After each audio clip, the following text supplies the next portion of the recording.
Ah, mais ça, c'est une autre raison pour laquelle je suis ici. J'ai eu un fils et la garderie au pays des Schtroumpfs m'a toujours attirée comme étant quelque chose, une porte de secours si jamais j'en aurais besoin. Et la première journée que j'avais mon fils avec une gardienne à la maison, elle m'a laissée. Alors, je suis rendue au secours et on a accepté mon bébé de 3 mois. Et j'ai eu à répondre oui 2 mois plus tard pour être sur le conseil d'administration de la garderie. Et on a eu des réunions qui ont duré très longtemps et j'étais la secrétaire et j'ai pris beaucoup de notes. Mais j'ai eu une formation très importante comme membre du conseil d'administration et mon fils a eu une formation très importante avec les amis de la garderie. ACPAC est une association qui nous regroupe comme clinique d'amputés. Et on a eu la chance d'y aller presque à chaque année, présenter nos papiers et d'écouter ce qui se faisait partout aux États-Unis, au Canada et différents pays européens. Et ils m'ont donné la chance aussi d'être sur le conseil d'administration. Et un peu, ça fait un lien entre le conseil d'administration au pays des Schtroumpfs et maintenant à ACPAC. Et c'est comme une carrière est un processus qui évolue. On ne sait pas où, on ne sait pas comment, mais il y a des liens qui se font. Mais la carrière n'est pas finie, même s'il y en a beaucoup qui le pensent que ça devrait l'être. T'as encore le goût de... J'ai encore le goût, encore beaucoup de défis et des nouveaux projets à aller chercher. Je vais nommer 2 personnes. Une personne, c'est un professeur. J'ai fait ma maîtrise en éducation dans les années 90. Et c'était un prof qui parlait de l'histoire de l'enfance.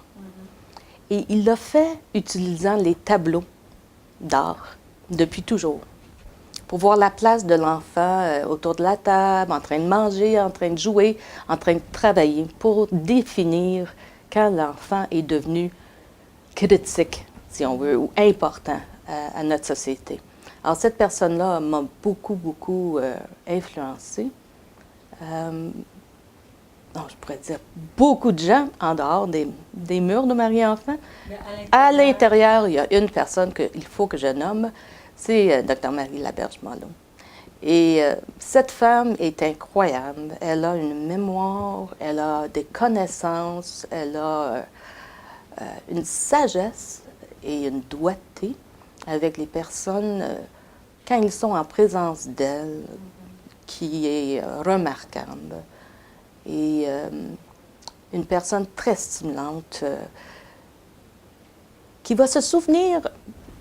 Tu te souviens, on était en congrès il y a 5 ans. La personne qui a parlé de... On était où il y a 5 ans? Mais elle se souvient et elle va aller chercher l'information et nous le ramener pour nous le lancer pour recommencer nos projets. Et, je trouve que c'est bien d'avoir une personne qui est comme ça.